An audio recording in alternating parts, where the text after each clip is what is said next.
Good morning guys. Ayan, nandito po tayo ngayon sa Congress.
Patay mo na yung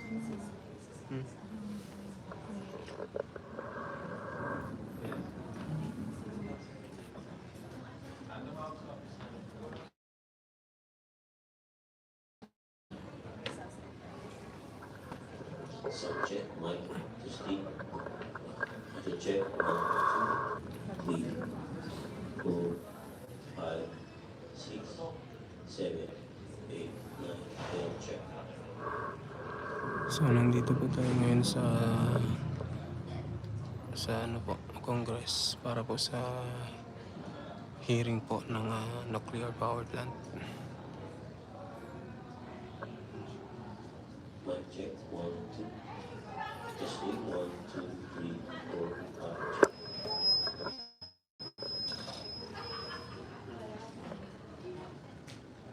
Sound check.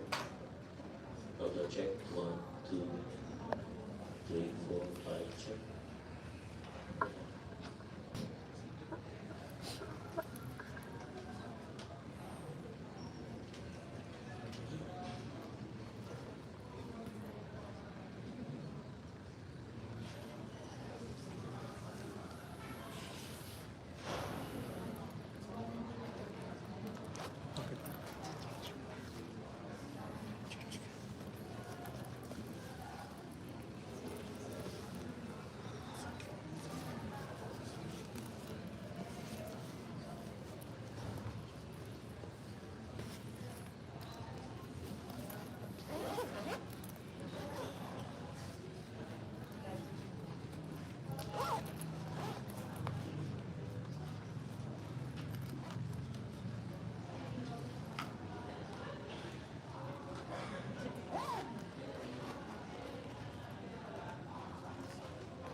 tingnan natin, Sir Nix Mugo. Ayan, tingnan natin kung makakalusot.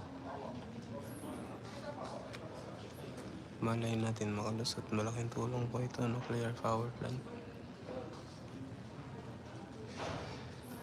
Ayan, pasensya na po, hindi ako nag-iingay. May na lang pong boses ko, bawal po kasi dito mag-ingay.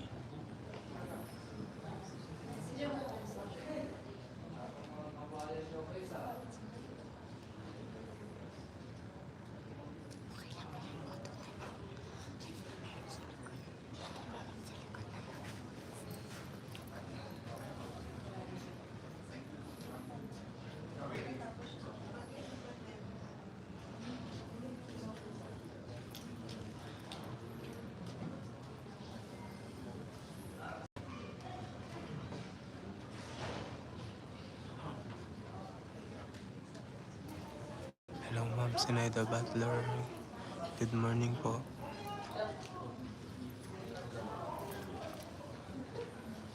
Hindi niya narinig sa amin. Narinig niya sa amin.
Hello po, Michelle Masada. Good morning.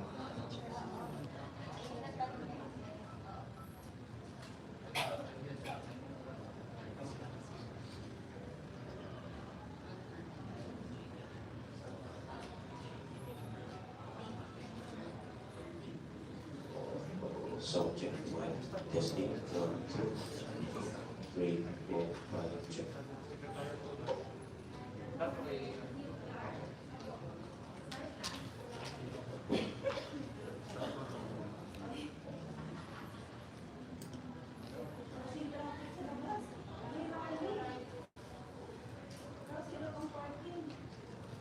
Salamat po Ma'am Sheila.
Yun yung sumusunod doon.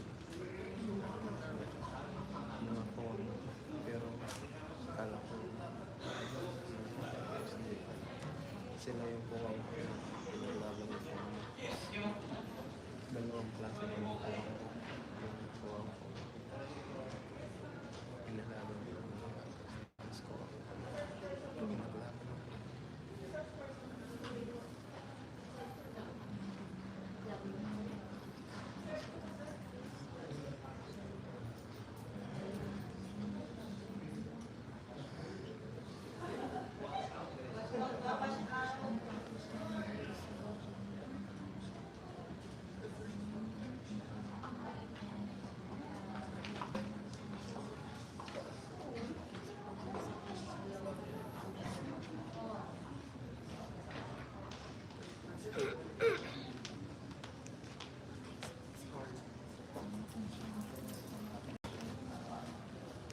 Hindi.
Yan guys, di pa nag-uumpisa. Hinihintay pa po yung ibang congressman. Ayan. Yes po, live po ito. Guys, ayan. Sir Gachi. Ayan, Ma'am Sinaida Butler. Yes. At Miss Bing ang as usual working still until my retirement this coming summer. Okay. Congratulations po Ma'am Sinaida. Hello Ma'am Sinaida Butler. Good morning po. Okay lang po Ma'am Sinaida. Ayan, dito po kami sa Congress.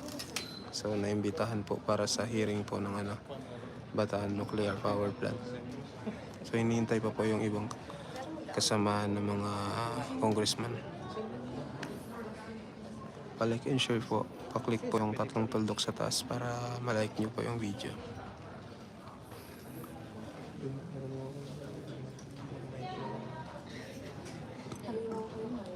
Paano to?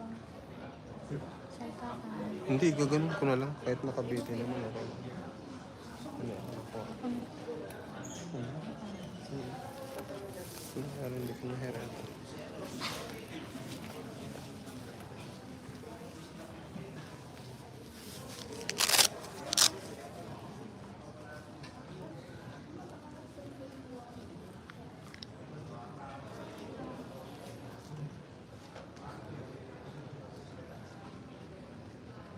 Ma'am, bawal po magingay dito, Ma'am Sinaida.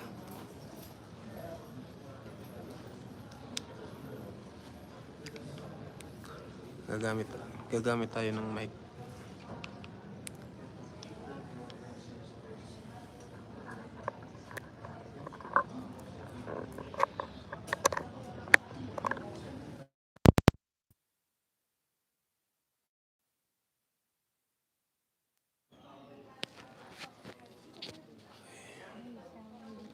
Ayan, Vincent, I'm going to transfer to LCAB. Ano po yung LCAB, Ma'am?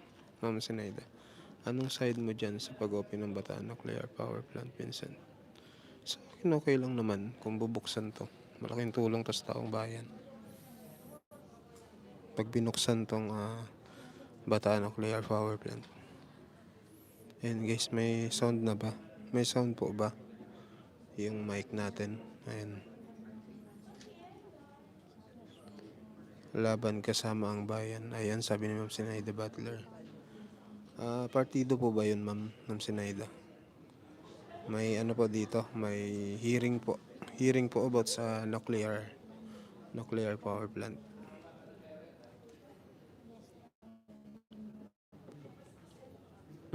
Okay. Kaninong partido po yun, Ma'am Sinaida? Narinig ako.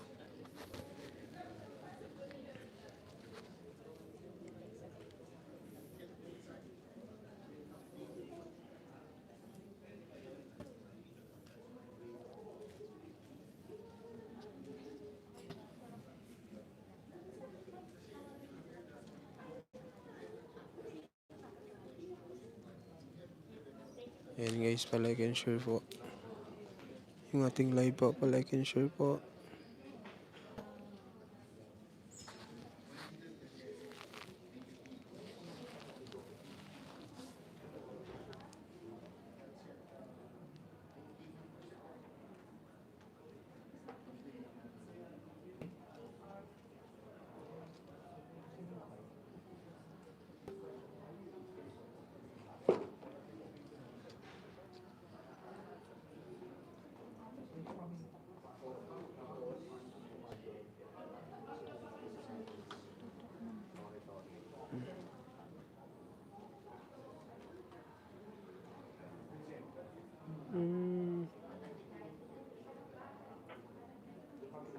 Okay po, Ma'am Sinaida.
Anong masasabi niyo kung ito ay naaprubahan yung nuclear power plant na yan?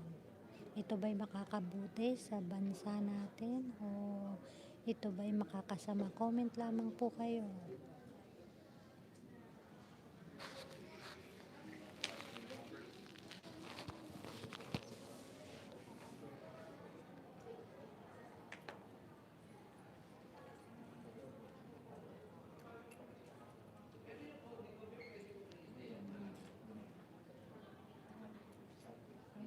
Hinihintay lang tayo at magsisimula na ulit kumain.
Maririnig ba nila lagi? Nakalawit kasi. Walang audio.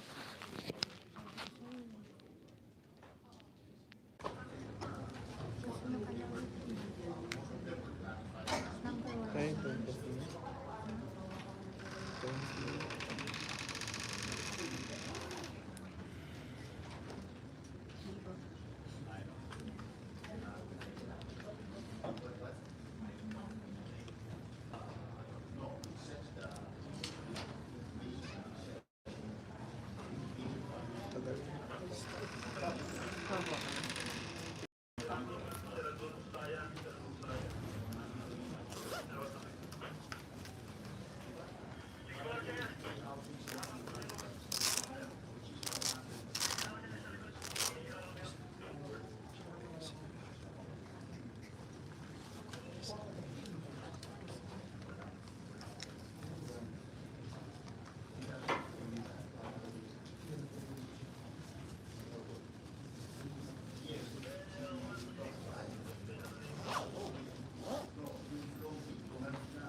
Subject mic test.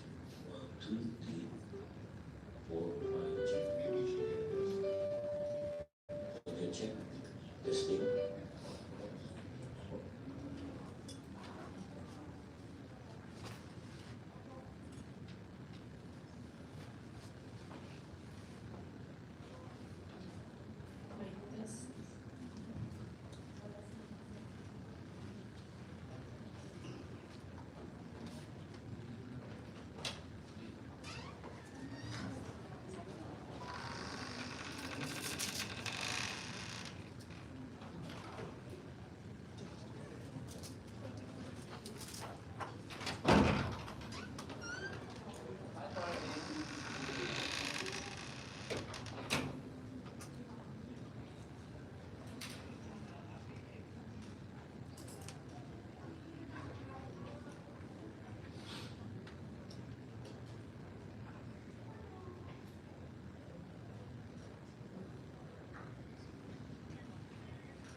Ganyan ka.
Pwede na tayo dito, dalawa.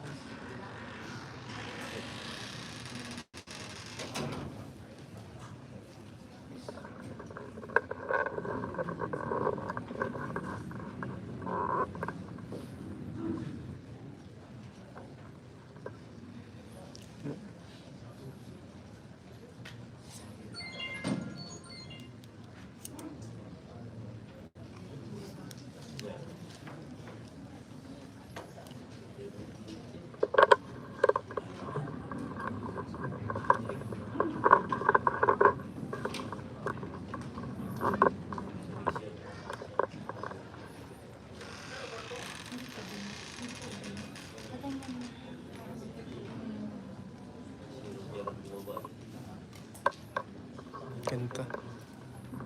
Ay, namatay.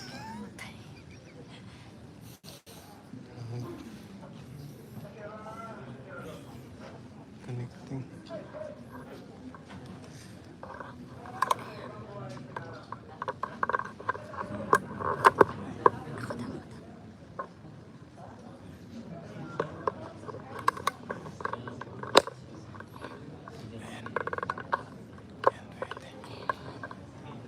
Yes. Hindi nakatakip. Hindi Hindi. natatakip. Hindi.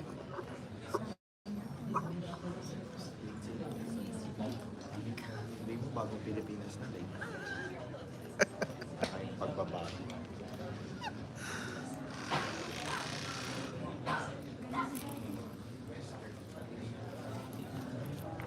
Yes, Ma'am Sinaida, may FB po ako. Vincent F. Tabige the third. Ayan. Ah, hanapin niyo po ako sa FB. Tapos, yung yung aking profile picture doon, dalawa kami ni Mrs. magkasama.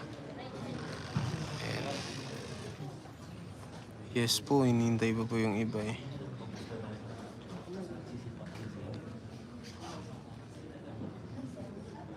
Pwede kaya Ma'am Sinaida, lapag niyo po yung FB niyo para ako na po yung mag-add sa inyo mamaya.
iPhone 13. Itong isa. Poco. X3. Ano? Poco. Matagal mo daw. Matagal din. Iba. Magkano? Tagal na yun eh. Mga 20,000 na tayo. Tagal na yun. 2020 ko pa pabili. Ang dami. Sa FBL. Sa YouTube. Kahapon nag-live ako sa TikTok. So, Na-restrict ako sa TikTok. 2 pesos. Piso. Hindi ko na po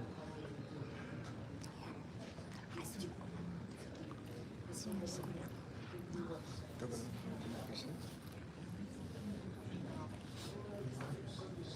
Mamaya break time.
Mr. Speaker, Mr. Chair.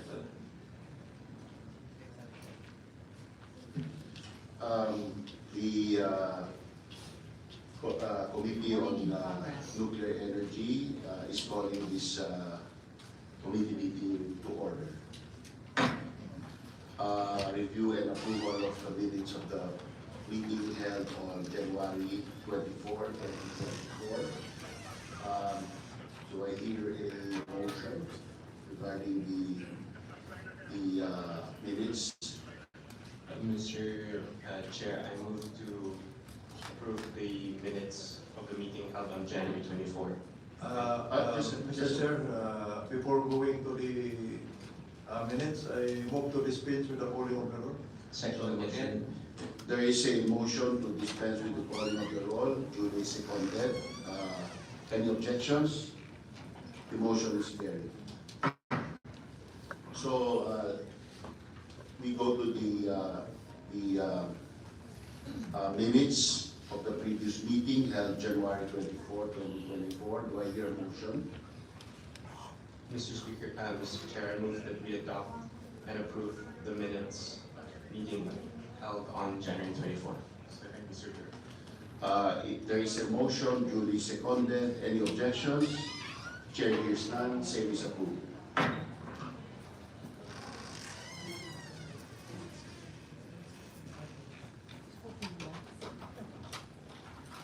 May would the COMSEC acknowledge the resource people who are present.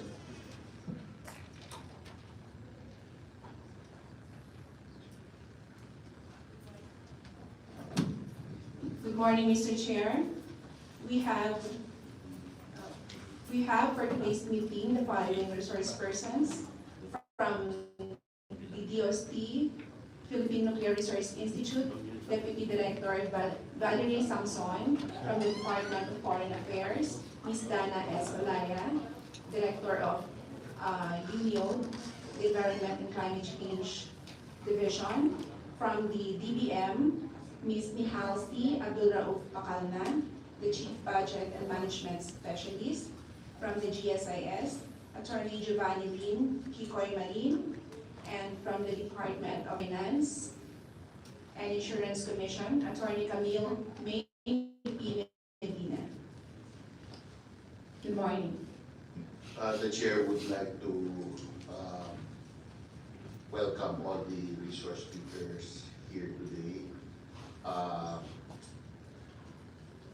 Good morning all, ladies and gentlemen. Thank you for your presence. Today we will continue the deliberation on proposed amendments to House Bill 8623, an act concerning civil liability and compensation for nuclear damage. Issues and concerns were raised and recommendations were manifested during the last meeting and now are incorporated in the draft as amendments to the bill for approval today. In the matrix, the proposed amendments are in blue and red fonts. The most important amendment are in section 32, page 39 to 42. Some others are only matters of styling, but we will go over all the changes. I would like to suggest that we begin the discussion on section 32 and take it per subsection. There are 11 subsections in section 32. Is this okay with everyone? There's no objection, so I assume it's okay. I will take it to mean that it's okay. So we have with us Attorney Helen Cook, our legal consultant, our international nuclear law expert. She can only be with us until 11:30 of today because she has a child and she has no babysitter. She's in Australia. And so I would like I would like the committee to be able to hear everything that Helen can contribute before she has to go. So therefore, we would like to recognize Attorney Helen Cook for her comments. Is she on? With us is Attorney Helen Cook. Helen, can you hear me? Yes, I can, Mr. Chair. Thank you. Engineering, could you increase the volume of Attorney Helen? Could you speak again, Helen? Yes, Mr. Chair. Thank you very much for inviting me again today. Can you hear me? Louder, please. Louder. Again. Testing. Kulang. Are you able to hear me now? It's weak.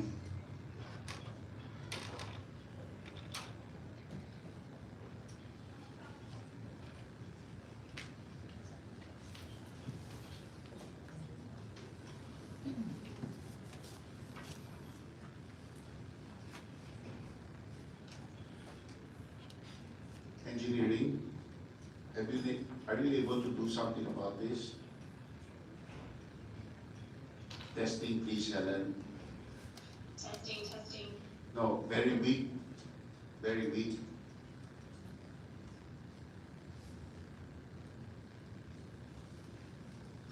Continuing to test. Can you hear me now? No, it's not good. Give us 5 minutes, Helen.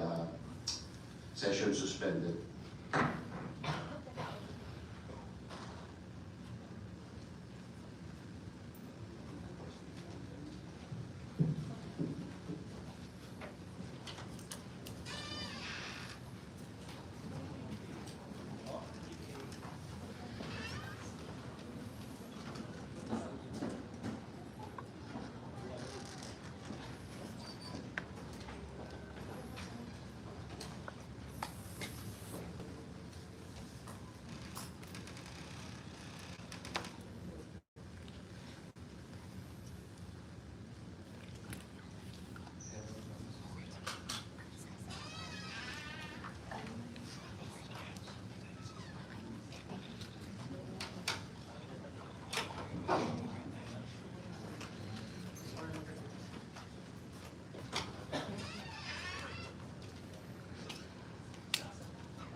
Session resumed. Helen, can you try again, please? Yes, I can. Can you hear me now, Mr. Chair?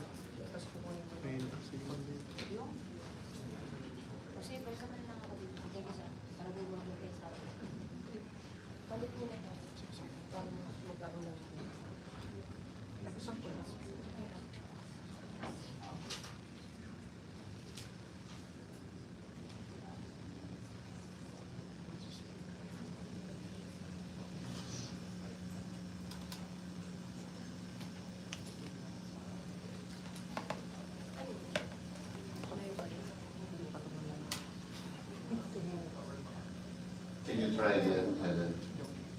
Yes, Mr. Chair, are you able to hear me better now?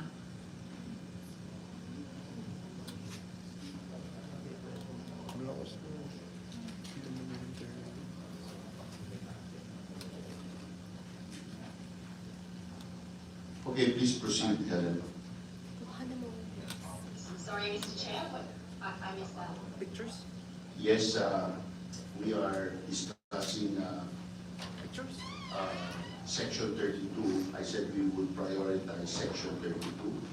But if you want to go over the draft from beginning to end, because we have a time limit of 11:30, we are okay with that.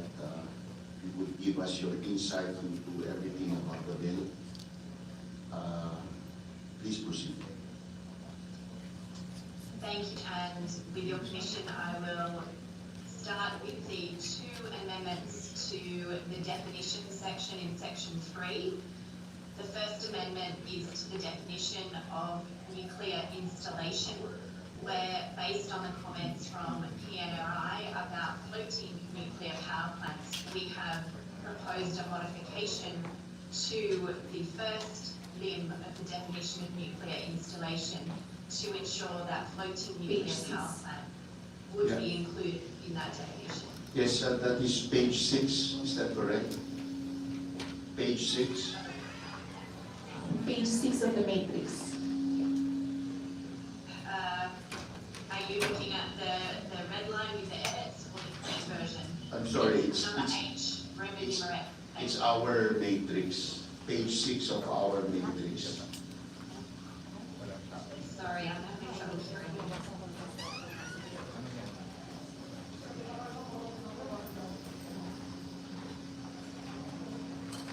Session suspended. Could we call engineering again, please?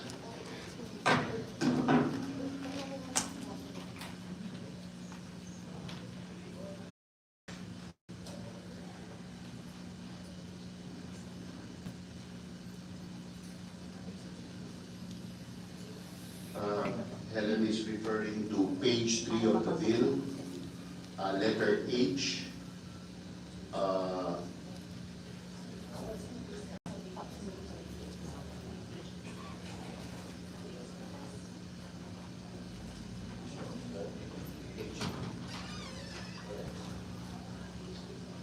Yes, page 3 of the bill. Like a congresista. Letter H. The Malaki words bigayan doon. written in red. Ilan Robert? Kay kongresista.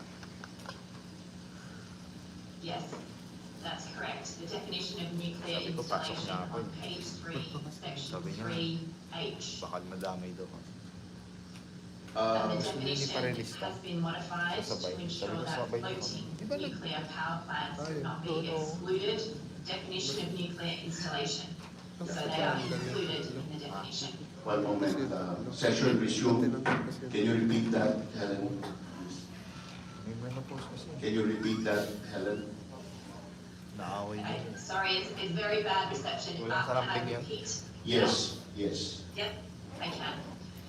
So in section Happy 3, birthday, H. Royal. Birthday. little I, we have made a change there to address the comment by PNRI that floating nuclear power plants might be excluded from the definition of nuclear installation. We have modified the drafting to clarify that floating nuclear power plants will be included in the definition. And this follows the interpretation that the IAEA's expert body on nuclear liability attributes to this section. May I hear any comments if this is acceptable or not? PNRI, are you okay with this? Thank you, Mr. Chair. Yes, we are amenable to the revision made for this section. Do I hear a motion that this is accepted? I move to adopt the proposed amendment. Do I hear a second? Do I hear any objection? Chair hears none, same is approved. Next one, Attorney Helen. Yes, it is in section 3K, the definition of operator, and the change appears at the top of page 5. And the change is based also on a proposal by PNRI to ensure that the operator, as recognised by the authority, is the authorised party, which uses the same language as in the fill-out bill currently being considered. So you are saying that the phrase "as the authorized party" in blue will be added? I'm so sorry, I cannot hear you clearly, Mr. Chair.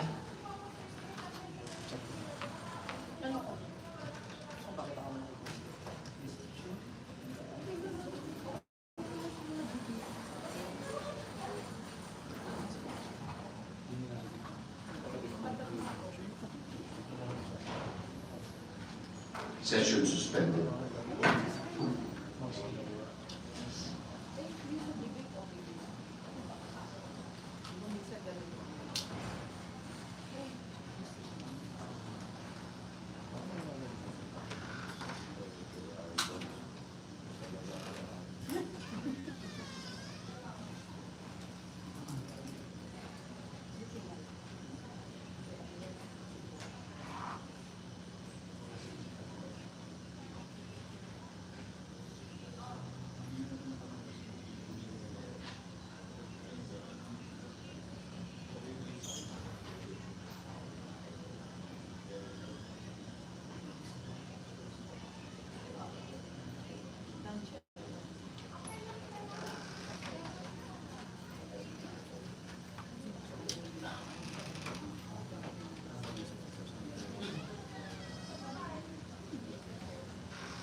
Session resumed.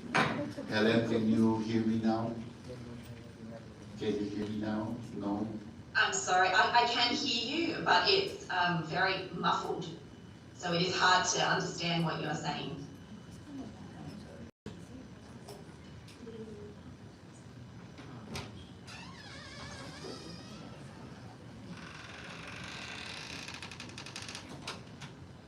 But I can now answer the question that you just asked me before.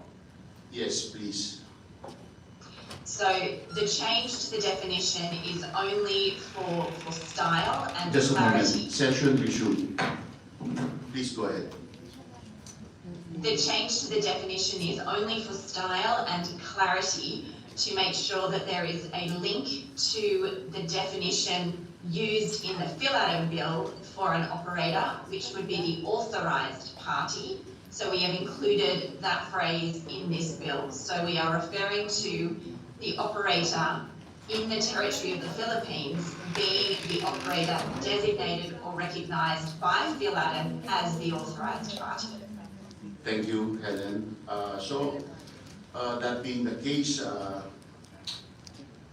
is there anybody who would move to adopt the amendment? It is the phrase "as the authorized party" to be added after the word authority.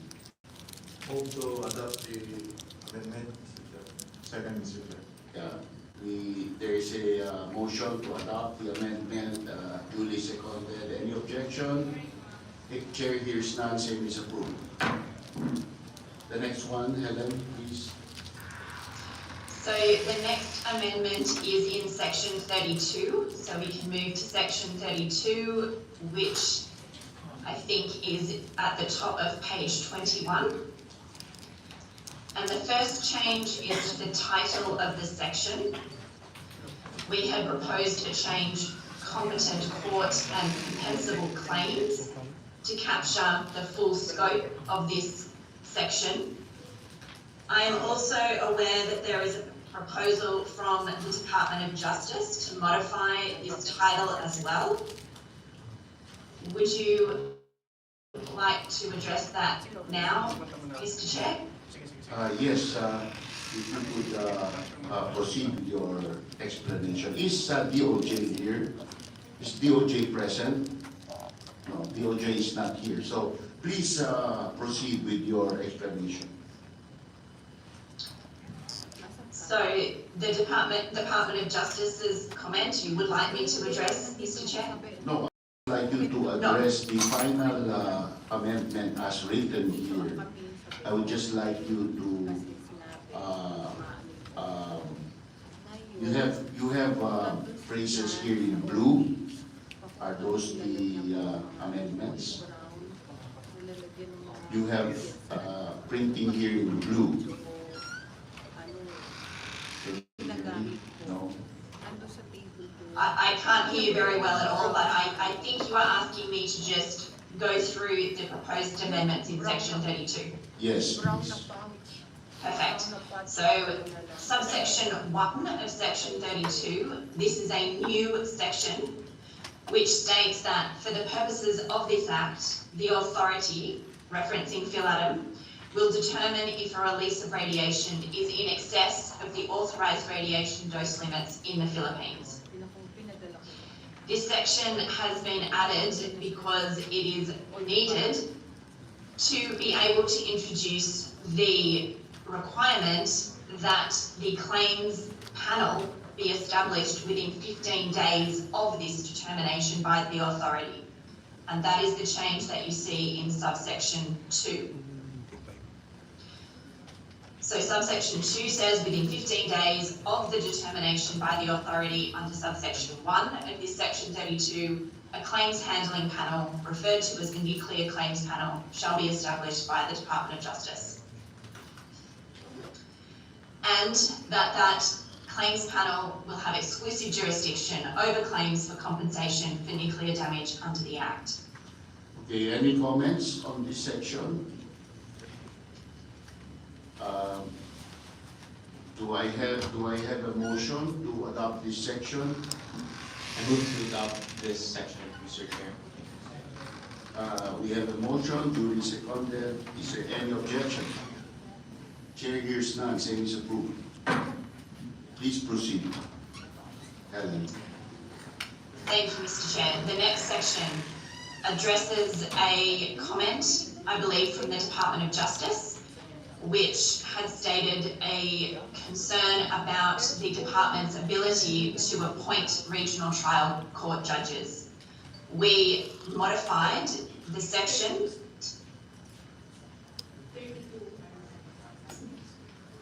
Section 32. 32 sir. Page Section 21 32. of the bill.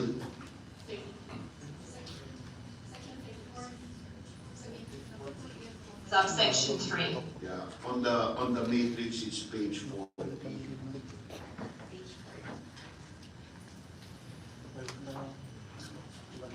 On the matrix.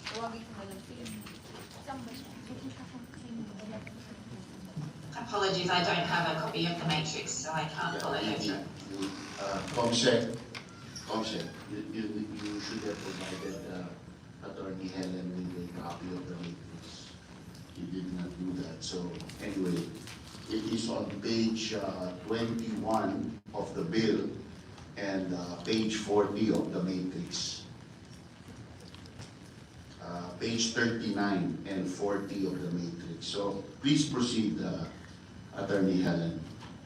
Thank you. So it is subsection 3, and it says the Nuclear Claims Panel shall be comprised of 3 retired regional trial court judges in good standing. Any comments? Mr. Chair, can I ask Attorney Muling, why should we put her the qualification as retired judge? Because in the previous meeting, Your Honor, the DOJ commented that they cannot, they have no power to appoint sitting regional trial court judges because that is under the judiciary.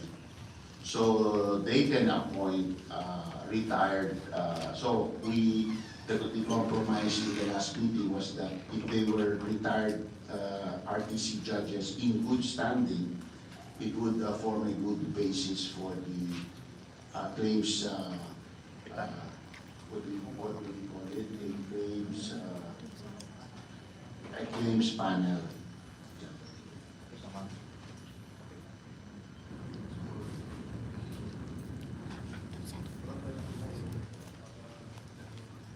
No. In my opinion, Your Honor, in my opinion. Yes.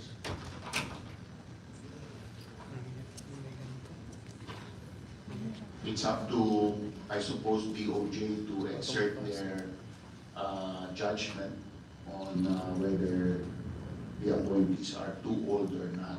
No? So I'm sure there are retirees that are, yes, DOJ. No, DOJ. So,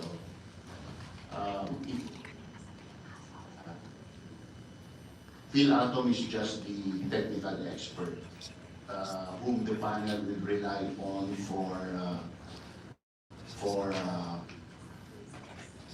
yeah, it's in the next section.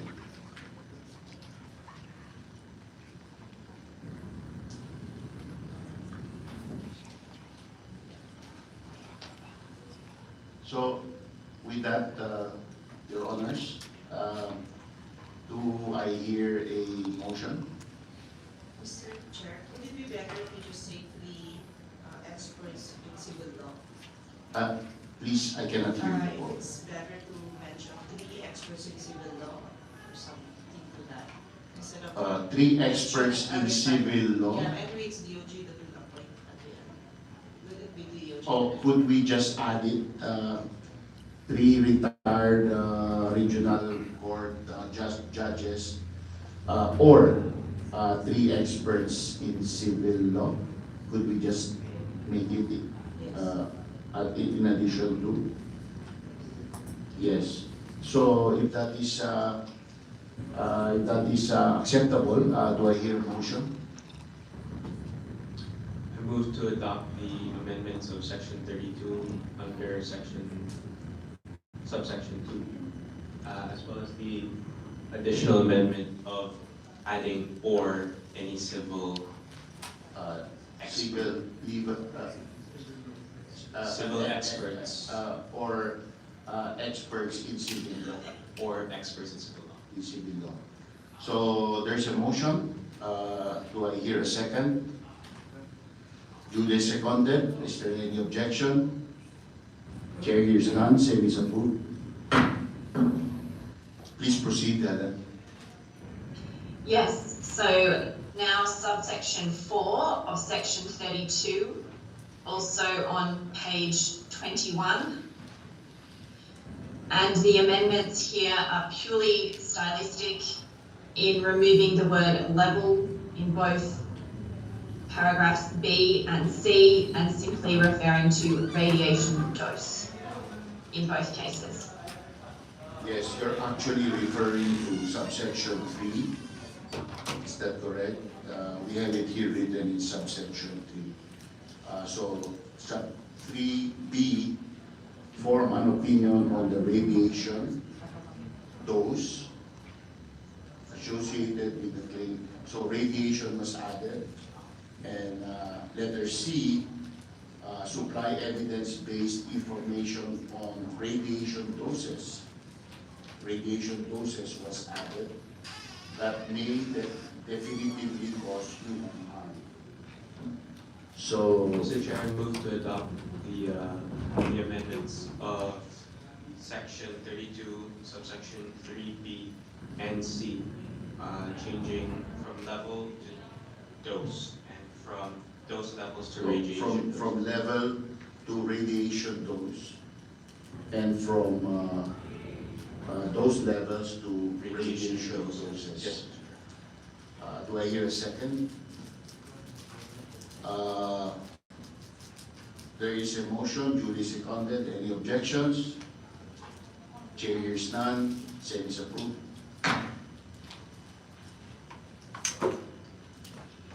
Please proceed, Helen. Thank you, Mr. Chair. Subsection 4 of section 32. There is a change in response to a comment from the Department of Justice at the last committee meeting, and we are proposing to delete the words such as with respect to the list of places in the world that have higher than or high levels of background radiation, and instead use the phrase including but not limited to these locations. Do I hear a motion to adopt the change? Mr. Chair, I move to adopt the change for subsection 4 under section 32. Any second? There is a motion, duly seconded. Do I hear any objections? Chair hears none. Same is approved. Please proceed, Helen. Subsection 7 of section 32 at the top of page 22 is also a stylistic change, removing the word level, so we simply refer to radiation dose. Do I hear a motion? Mr. Chair, I move to adopt the amendment. Any second? There is a motion, duly seconded. There any objection? Chair hears none. Same is approved. Please proceed, Helen. Section 34, bottom of page 22. This change is in response to a comment by the Department of Justice at the last committee meeting, which was to question the express reference of philatum in this bill. The authority is defined as philatum in the definition section, but because the authority is defined as philatum in the definition section, there is no need in section 34 to expressly reference philatum. So this change is simply to delete the word philatum and to make full reference to the definition of the authority in section 3. Any comments? So the change is to add the word paragraph before A, and then of, to add subsection 1 of section 3 of before this act. Do I hear a motion? Mr. Chair, I move to adopt the amendment for section 34. Is there a second? Second, Mr. Chair. So there is a motion, duly seconded. Is there any objection? Chair hears none, same is approved. Please proceed, Helen. That is the final amendment to the bill, Mr. Chair.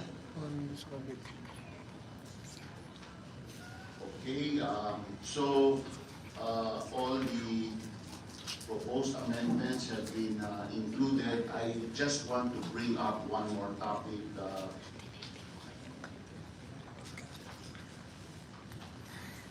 I just want to bring up two points. We want to include the evacuation dose criteria. And I have here the evacuation dose criteria of various countries. My choice, it's an opinion, my choice is to choose the Netherlands, which has a criteria of 200 millisieverts. The doses go as high as 500 for Slovakia, Slovakia, as high as 300 for Romania and the United Kingdom, and the Netherlands goes to 200. So the doses go as low as 50 for countries like Spain, South Korea, Japan, Turkey, France, Sweden, Ireland, Hungary. The IAEA recommends 100. The Czech Republic is 100. Germany, Poland, Switzerland, Hong Kong is 100. The Netherlands is 200.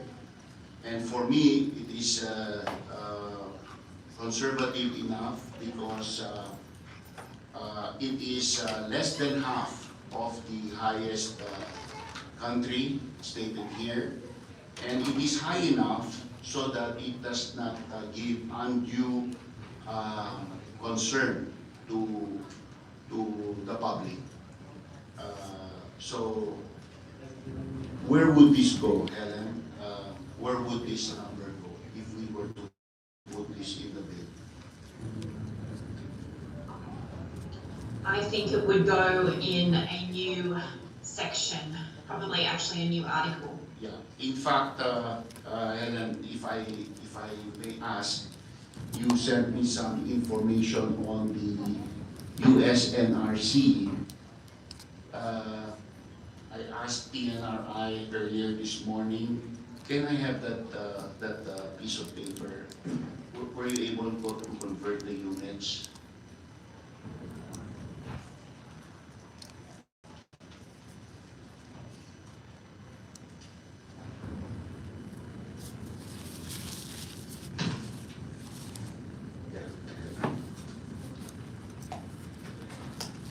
So we have the report of about what the US NRC does, and it's very high, no?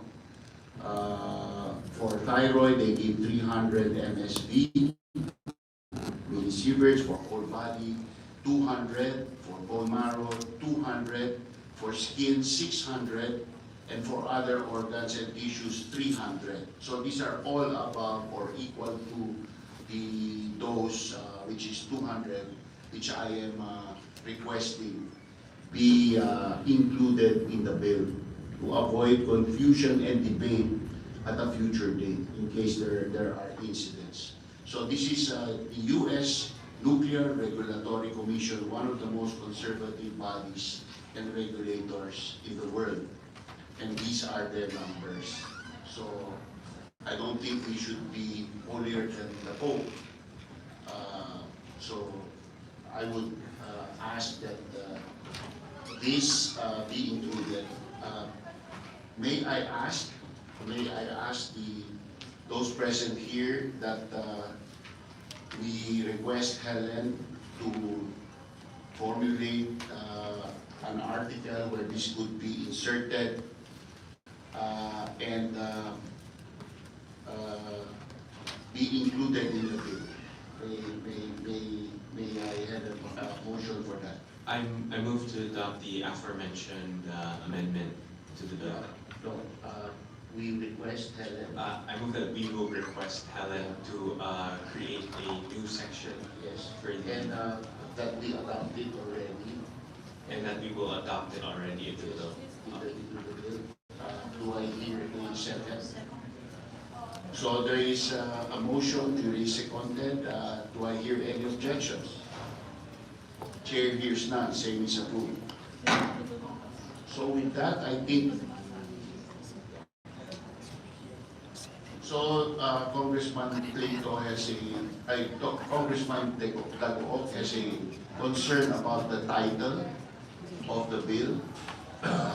Yes, Mr. Chair, if the chair would allow, can we introduce some amendments on the title of the bill, which this representation noted that it should also consistent with Section 2. So, because Section 2, the purpose or the objective this is an act to govern civil liability and compensation. So, can I introduce an amendment to the title as follows? No? An act governing civil liability claims and compensation for nuclear damage. An act governing civil liability claims and compensation. Governing civil liability claims And compensation for nuclear damage. for nuclear damage. Attorney Helen, may I have your comments on this? I think that would narrow the purpose of the bill and is not within keeping with the entirety of the purpose of the bill, which is to identify who is liable, not just about compensating claims. So it is importantly, it tells us who has legal liability for nuclear damage in the Philippines. Would still including the word concerning, would it be an act concerning and governing civil liability claims and compensation for nuclear damage? Is that better, Attorney Helen?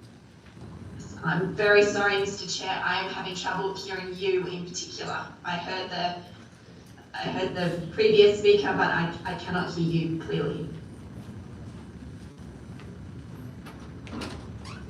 Yes. Hello. Can you hear me better now? I think so, yes. Yeah. Could we reinsert the word concerning? So an act concerning and governing civil liability claims and compensation for nuclear damage. Is that better? My concern is adding the word claims after civil liability because, importantly, the bill governs who is liable.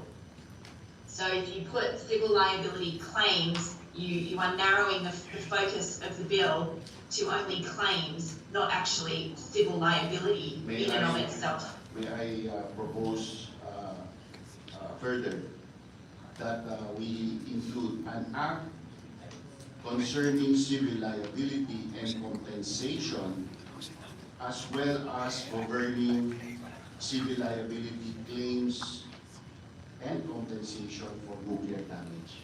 Is that better? Could we say civil liability and compensation of claims for nuclear damage? Would you say it completely, please? Yes. So it would be an act concerning or governing civil liability and claims for compensation for nuclear damage. Can you repeat it, please? An act governing civil liability No, and that's not what she said. an act concerning civil liability and compensation claims for No, that's not what she said. and claims for compensation. No, just a moment. Helen, could you repeat, please? Yes. An act concerning civil liability and claims for compensation for nuclear damage.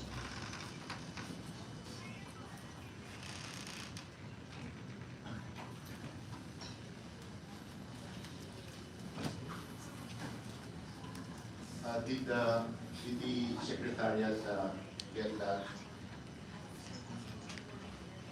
Can you repeat it exactly the way Yes. Helen said it?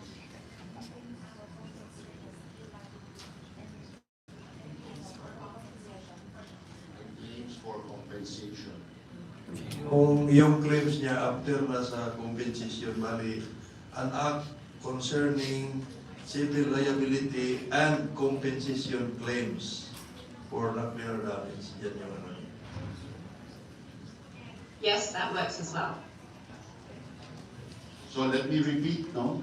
An act concerning civil liability and claims for compensation for nuclear damage. Is that okay with the gentleman? I'm okay with that, ang pagka-grammar lang naman, but the context, pare-pareho lang naman. It can be for the compensation or kung dito mo i-insert yung claims after compensation, wala yung for. Yeah. And An act concerning civil liability and compensation claims for nuclear damage. is that amenable to? Yes, Mr. So, could I hear a motion for that?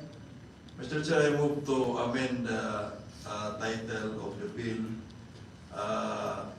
as follows. An act concerning civil liability and compensation claims for nuclear damage.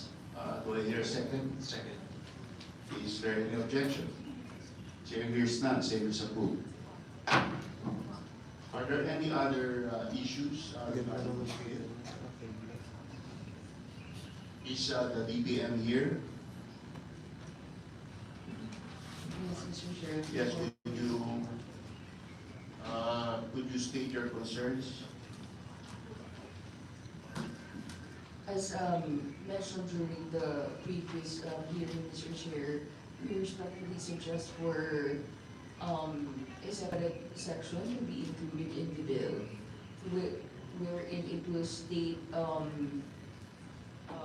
that the appropriate funding source covering the liability of the government as identified in the pertinent sections in the bill shall be determined by the Department of Budget and Management in coordination with the agencies concerned, subject to the existing budgeting, accounting, auditing, and other pertinent laws, rules, and regulations to be effective in the bill, Mr. Chair.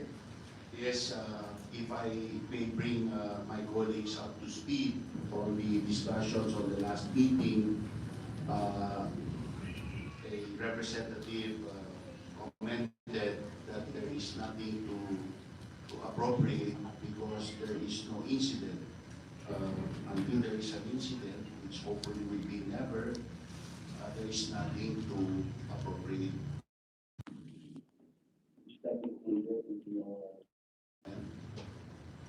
Yes, Mr. Chair, we understand. So, would you have an exact wording that we can consider today so that we do not delay this bill? Yes, Mr. Chair. We respectfully suggest for the bill to identify that the DBL. No, exact wording po para we can consider it. Yes. Okay,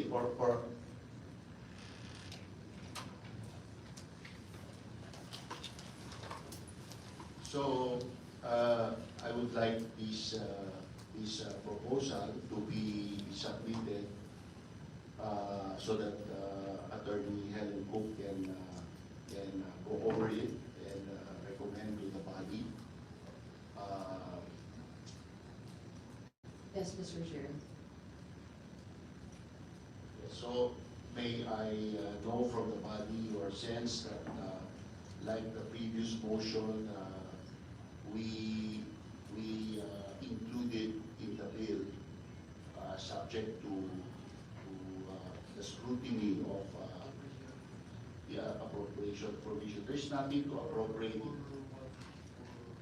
The DBM is worried that it does not comply because there is no appropriations provision.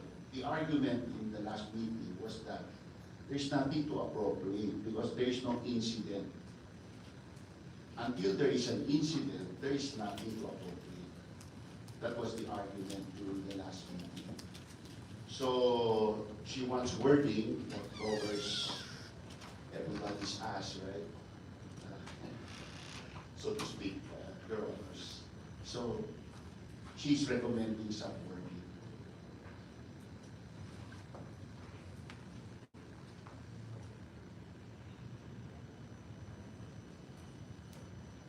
Actually, Mr. Chair, there is a semblance of also relevance on the issue of DBM because we are creating a panel here. So definitely, there is really a budget for that panel. So kanino natin? There is no budget for Your Honor because the panel is not created until there is an incident. So for example, Mr. Chair, sana wala, pero magkaroon talaga, hindi natin may iwasan. Yes, but So, the appropriations will happen when there is an incident. So it is not for us to appropriate anything at this time. Yeah, what they want to put in the bill is that when it happens, if it happens, there's just wording here that there will be appropriations. Is that correct? Your DBM? Yes, Mr. Chair. On the part of the DBM, we would like to suggest to the committee to consider that when the government, in the event that the government needs to assume liability, considering that the operator's liability or the convention on supplementary compensation limits are exceeded and the government has to assume liability, it is clear in the bill the funding sources wherein the government liability shall be drawn from. So our suggestions is since the bill has a particular nuance wherein the government liability will only arise if there is indeed, there will be a nuclear incident or damage. What we propose is for the bill to specify that the funding requirements or sources of funding will be determined by the DBM in coordination with the agencies concerned. At that time? Yes, Mr. Chair. Okay, so you have specific wording for that? At this point, we have drafted some wordings which Yes, are we yet to need, be we finalized. need what you want to be the specific wording. So if that's the case, Your Honor, since this will pass the Committee on Budget, would we do that first and just submit the bill as complete for now? Or the body may adopt the suggestion of the DBM and we work on the precise wording later on. Mr. Chair, maybe we can agree that we will approve this, then automatically we will adopt the wordings to be submitted by the DBM on that particular provision. Do I hear a motion for that? I move for that, Mr. Chair. The move will be, we will adopt, no, an addendum as a appropriations provision that will be submitted by the DBM later. Yes. Do I hear a second? Motion. So do I hear any objection? Chair hears none, same is approved. So we will, COMSEC, you will submit the proposal of DBM to Attorney Helen Cook and all the congressmen of the committee so that they for their consideration. And with that, the bill is, Mr. Chair, yes, go ahead, Congressman. may I move that all members present be made co-author of House Bill number 8623? There is a motion. Is there a second? Will be seconded. Is there any objection? Chair hears none. Same is approved. Mr. Chair, one last concern, Mr. Chair, which we need a comment of Attorney. As page 9, Mr. Chair, on page 9 of the matrix, yung Yes. letter L, although in-approve na natin ito, Mr. Chair, gusto ko lang i-raise. Dito sa letter L, no, page 9 of the matrix, itong person means a natural or legal person. Pwede natin matanong si attorney kung in our civil code, ang tawag dito is juridical person, hindi legal person. So you want to? Natural or juridical ang Are you suggesting that word legally? be changed to juridical. Kasi kung mga korporasyon yan, etc., representative lang siya, ang tawag sa atin kasi, sa mga batas natin, juridical. Yung personality niya is juridical. Yes, kung alin. Na, mag-fall siya dito sa natural. Could we leave that for floor? Ay, ano na lang natin, ilina. Yes, Basta, niris ko lang yan, we will Mr. discuss Chair. it offline and then we will Yes. consider it during floor amendments. Yes. So, Ano na lang natin consult sa mga lawyer. yes. So, ano mas maganda dito. So let's do that.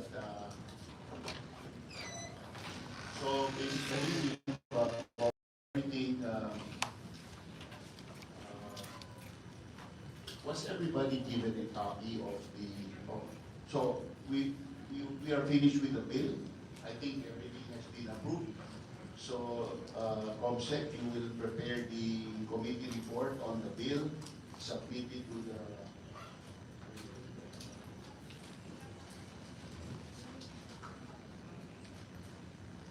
So we need to approve the committee report. When is that next week? Cannot be done now. Are you saying we need to have one more week before we can?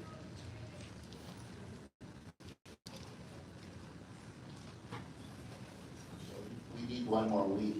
Okay, so we will schedule a committee meeting at the soonest possible time next week. COMSEC, when will that be?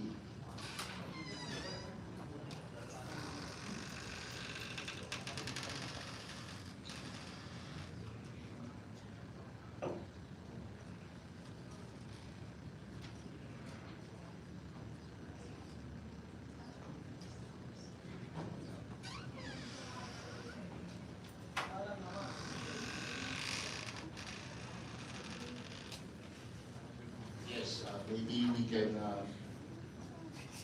insert the appropriations provision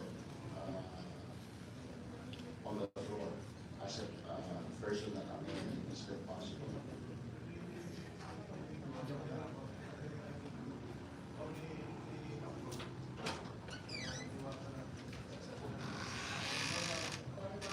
Yes, so pwede yun. I will seek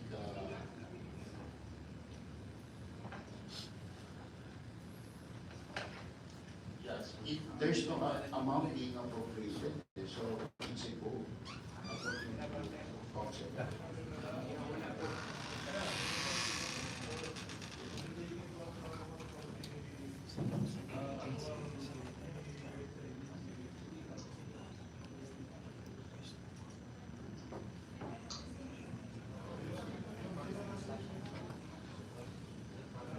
Okay, so general statements and yes, that's all. There's nothing to be appropriated. There is no incident.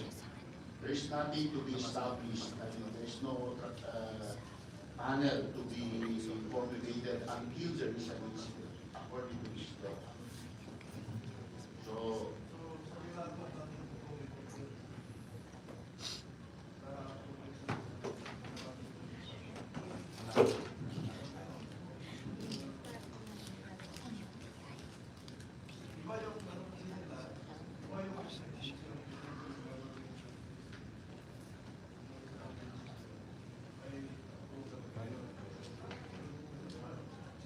Pero Mr. Chair, kung general statement, yan yung normal na provisions na ang budget dito ay kukunin sa appropriation sa agency doon sa general appropriations act. Parang ganun yun. Now, kung ang pinag-usapan doon sa concern ni DBM ay yung secondary liability ng government, if the government will step in, yan yung, tama ba ko? Yan yung concern niyo. Yes, Your Honor.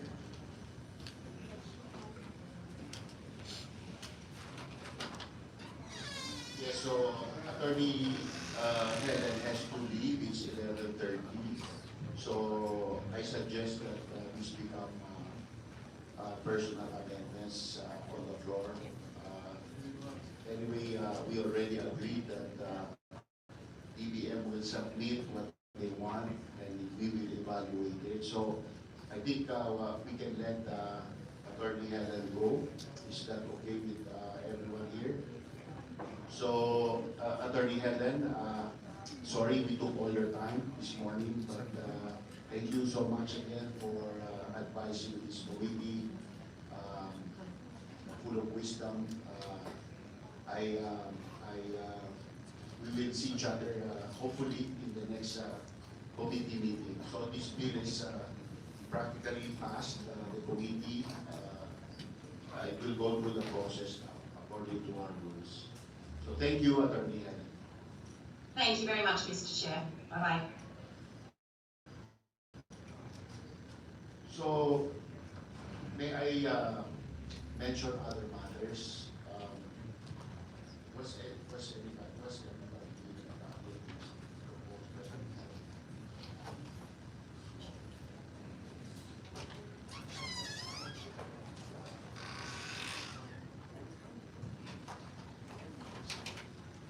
Session suspended.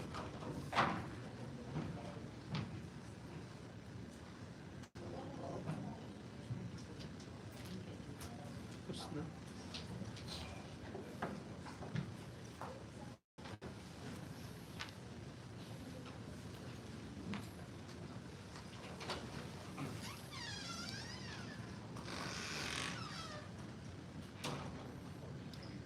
Pahingi.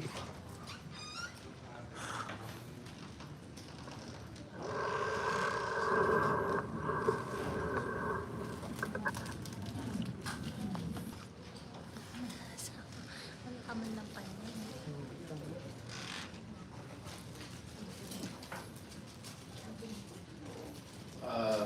Your Honors, session resumed.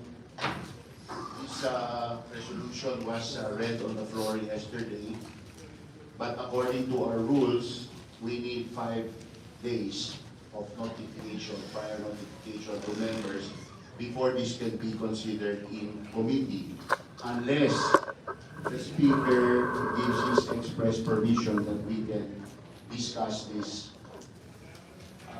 I have not had a chance to get the okay from the Speaker to discuss this right now. But I will consult him this afternoon. So I just want to give you advance notice that we are going to consider this resolution. It's a simple resolution urging the Senate President, the Speaker, and the President to attend the nuclear summit to be held in Brussels in March, hosted by Belgium and France. The attendees there will be all heads of state. It's a one-day affair. I think it will do the Philippines good for our top leadership to be exposed to the new positive outlook towards nuclear power worldwide. So I think this would give them insight into how the world now views nuclear power. So I would like to be able to have this approved by plenary at the soonest possible time. Mr. Chair, I am in support of the resolution. However, we know the process of Yes. having this resolution. Maybe it will take time. So may I suggest that in addition to this resolution, Mr. Chair, the Chair would personally wrote the Senate President, the President, and the Speaker. The chairman will do that. And better if I can state in my letter that the committee supports this. So do we have a motion that the chair will write a personal letter to the three personalities mentioned, and that the committee, the quorum present today, votes to support this letter? We have a motion. Mr. Chair, I move that we write the letter to the, Mr. Chair, I move that we direct yourself to reach out to the aforementioned three people to inform them of this resolution, as well as give the committee sentiments that we approve of the resolution. Second. Second, Mr. Chair. Any objection? Chair hears none, say is approved. So with that, we have covered all our topics for today. I thank all members present, but before you go, I would like to the COMSEC to mention all the House members who are present because we have a quorum.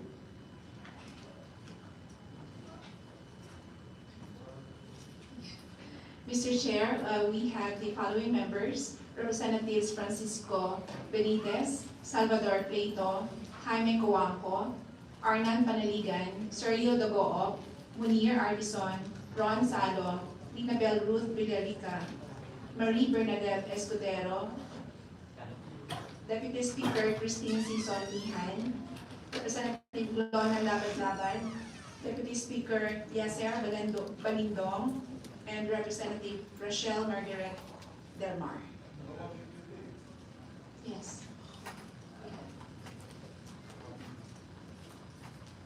We have 14 all in all, Mr. Chair. Thank you, COMSEC. Thank you all the resource people here today. Thank you to my distinguished colleagues, to our two deputy speakers present. Maraming salamat po sa inyo lahat. Mr. Chair, there being no other agenda, I move that we adjourn this committee. Do I hear a second? Second, Mr. Chair. Do I hear any objections? Chair hears none. Meeting is adjourned. Recording stopped. Hey guys, tapos na.